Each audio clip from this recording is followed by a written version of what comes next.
बिस्मिल्लाहिर्रहमानिर्रहीम अस्सलाम वालेकुम। परवीन के पकवान में खुश आमदीद। कैसे हैं आप सब? उम्मीद है सब खैरियत से होंगे।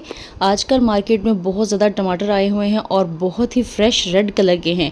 इनको देख के तो एक ही बात जहन में आती है कि जल्दी से इनसे केचप बना ली जाए, क्योंकि अगर हम बड़े से बड़े ब्रांड की भी केचप ले लें तो वो इतने साफ़ सुथरे तरीके से नहीं बनाई हुई होगी जितने अच्छे तरीके से और साफ़ सुथरे तरीके से हम उसको घर पर बनाएंगे। तो इतनी ज़बरदस्त केमिकल फ्री केचप हम घर पर कैसे बनाएंगे, और वो भी बिल्कुल आसान तरीके से। तो इसको जानने के लिए आपको इस वीडियो को फुल वॉच करना पड़ेगा ताकि आप इस केचप को ज़बरदस्त तरीके से बनाना सीख सकें।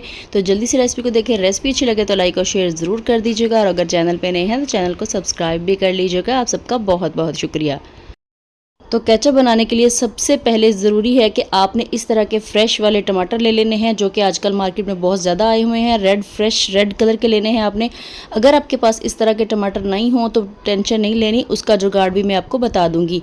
तो टमाटर लेके उनको क्या करना है, हमने रफली काट लेना है। तो यहाँ पर देखें मैंने इनको रफली काट लिया है, और अब डाल दूंगी इसको किसी भी उस बर्तन में जिसके अंदर हमने केचप बनानी है। यानी कि कोई भी पतीला, कोई भी खुला बर्तन ले लें जिसके अंदर इजीली हम इसको डाल के बना सकें। तो यहाँ पर देखिए मैंने टमाटर डालने के बाद डाल दिया है इसके अंदर प्याज। तो एक बड़े साइज़ का प्याज लेके उसको मैंने इस तरह से रफली चॉप करके डाल दिया है। इसके अलावा यहाँ पर कुछ जवे लहसुन के ले लिए हैं मैंने, वो भी मैंने इसके अंदर डाल दिए हैं। आप देसी हो या दूसरे वाला मोटे वाला हो, कोई भी हो, आप इसके अंदर यूज़ कर सकते हैं। और लहसुन डालने के बाद यहाँ पर डाल दूँगी मैं नमक। तो 2 टीस्पून इसके अंदर मैंने नमक डाल दिया है, और 1 टीस्पून डाल दी है मैंने इसके अंदर कुटी हुई सुरख मिर्च। अगर आपके पास ये कुटी हुई ना हो तो आप साबुत 2 इसके अंदर सुरख मिर्चें भी ऐड कर सकते हैं, जो कि खुश्क वाली होती हैं। और अब हमने क्या करना है, इसको हमने इस तरह ढक्कन रख के हमने इसको पकाना है, और पानी वगैरह हमने इसके अंदर कुछ भी नहीं डालना है। मीडियम फ्लेम पे हम इसको रख देंगे पकने के लिए। तो यहाँ पर देखें टमाटर जो हैं वो काफ़ी हद तक सॉफ्ट हो चुके हैं। एक दफ़ा इसको हम हिला देंगे और उसके बाद दोबारा से इसके ऊपर ढक्कन रख के इसको पकने के लिए छोड़ देंगे। अभी देखें टमाटर काफ़ी सॉफ्ट हो चुके हैं, लेकिन अभी हमने इसको मज़ीद पकाना है। कितना पकाना है वो मैंने आपको निशानी इसकी बताऊंगी। और यहाँ पर देखें कितना पानी टमाटरों ने छोड़ दिया है, इसलिए हमें कोई पानी इसके अंदर डालने की ज़रूरत नहीं है। बगैर पानी के हम इसको पकाएंगे। दोबारा से ढक देंगे इसको, और फिर थोड़ी थोड़ी देर के बाद इसके अंदर चम्मच चलाएँगे। तो यहाँ पर देखें चम्मच मैंने इसके अंदर चलाया है, और अभी मैं आपको दिखाती हूँ कि जो टमाटर हैं वो पहले से कहीं ज़्यादा सॉफ्ट हो चुके हैं। और अब देखें यहाँ पर इसके जो छिलके हैं ना वो खुद से ही अलग हो रहे हैं टमाटर के।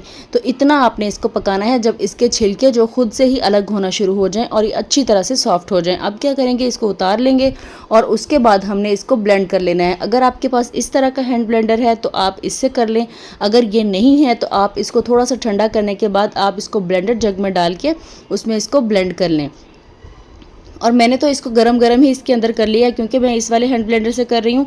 और कपड़े से मैंने इसको इसलिए पकड़ा हुआ कि इसका बटन निकल गया था, तो बस फिर मैंने कपड़ा ऊपर रख लिया कि ये ना हो कि मैं इसके साथ ही चिपक के मर जाऊँ।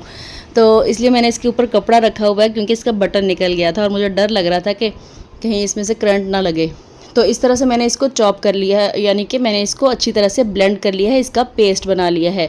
और पेस्ट बनाने के बाद हम इसको क्या करेंगे, हमने इसको छानना है। तो इस तरह का कोई भी खुला सा बर्तन ले लें, और फिर एक छलनी लेके आपने इसके ऊपर इसके अंदर ये वाला पेस्ट डालना है और इस तरह से इसको छान लेना है। यहाँ पर देखिए इसमें से बीज भी निकले और इसका जो छिलके थे वो भी अलग हो गए हैं, इसलिए स्टार्ट में हमें छिलके वगैरह अलग करने की ज़रूरत नहीं है। ये इस तरह से छानने से निकल जाएंगे। तो यहाँ पर देखिए हमारे पास ये पेस्ट आ चुका है, जो कि बिल्कुल साफ़ सुथरा है, कोई बीज नहीं है, कोई छिलके इसके अंदर नहीं है। तो इसी तरीके से हम सारा का सारा कर लेंगे। तो यहाँ पर देखें सारा जो पल्प है वो हमारे पास आ चुका है। अब हमने क्या करना है, इसको हमने मज़ीद पकाना है। तो फिर से वही वाला पतीला ले लूँगी मैं, इसको मैंने वॉश कर लिया है और ये वाला पल्प जो है इसके अंदर डाल दिया है। अब इसके अंदर मज़ीद कुछ चीज़ें ऐड करेंगे। तो यहाँ पर मैंने पौना कप इसके अंदर चीनी डाल दी है। आपने अपने हिसाब से चीनी डालनी है, यानी कि आप इसको चेक भी कर सकते हैं, अगर आपको कम लगे तो आप और डाल सकते हैं। तो मैंने इसमें 2 टेबलस्पून चीनी मज़ीद डाली थी। पौना कप पहले डाला था और 2 टेबलस्पून मैंने इसके अंदर दोबारा फिर डाली थी। तो अब यहाँ पर देखेंगे चूल्हे पे मैंने रख दिया है, इसको पकना शुरू हो गया है। और इसी तरह से थोड़ी थोड़ी देर बाद हम इसको हिलाएंगे। ऐसा ना हो कि ये नीचे चिपक जाए, ये जल जाए, तो फिर इसका टेस्ट अच्छा नहीं आएगा। थोड़ी थोड़ी देर बाद हम इसके अंदर चम्मच चलाते रहेंगे। और हमने क्या करना है, इसका पानी जो है इसके अंदर अब खुश्क करना है। पानी हमने इसमें डाला नहीं है, लेकिन जो टमाटरों का पानी है वो हमने खुश्क करना है। इसके अलावा हमने इसके अंदर चीनी भी डाली है, तो वो भी पानी छोड़ेगी। तो इसलिए इसको पका के हमने अच्छी तरह से गाढ़ा करना है। तो यहाँ पर देखें थोड़ा सा बेहतर हुआ है, लेकिन अभी हमने इसको मज़ीद गाढ़ा करना है। तो यहाँ पर देखें ये काफ़ी हद तक गाढ़ा हो चुका है। जब इस तरह से गाढ़ा हो जाए तो फिर हमने इसके अंदर डालना है सिरका, यानी कि जो वाइट वाला सिरका होता है, सफ़ेद सिरका, वो हमने आधा कप इसके अंदर डाल देना है। एक तो इससे शेल्फ़ लाइफ बढ़ेगी और दूसरा ये है कि इसका टेस्ट भी अच्छा होगा। तो हमने ये डाल के इसके अंदर इसको मिक्स करना है और फिर हमने दोबारा से इसको पकाना है और अच्छी तरह से गाढ़ा कर लेना है। जब इस तरह से ये गाढ़ा हो जाए तो फिर हमने क्या करना है, फ्लेम कर देना है ऑफ़ और हमने इसको ठंडा कर लेना है।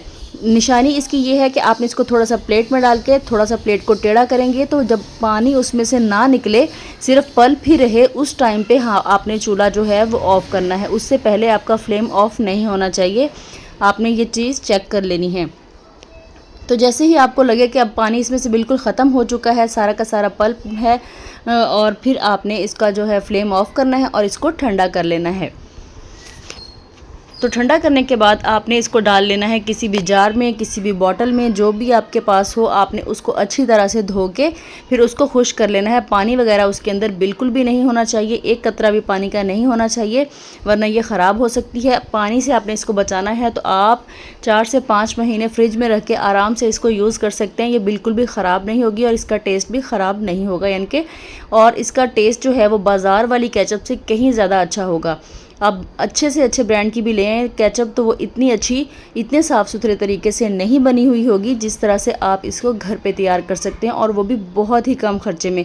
तो 3 किलो टमाटरों से मैंने 3 बोतलें भर के मैंने ये केचप की तैयार कर ली हैं। तो बहुत ही सिंपल तरीका है और बहुत ही कम टाइम में बनती है। आधे घंटे से भी कम टाइम में आप इसको बना के तैयार कर सकते हैं। तो इस रेसिपी को ज़रूर ट्राई कीजिएगा और अपना फीडबैक मेरे साथ ज़रूर शेयर कीजिएगा कि आपकी केचप कैसी बनी।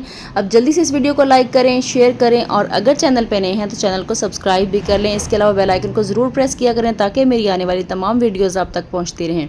इसी के साथ परवीन के पकवान को दीजिए इजाज़त। अल्लाह हाफिज़।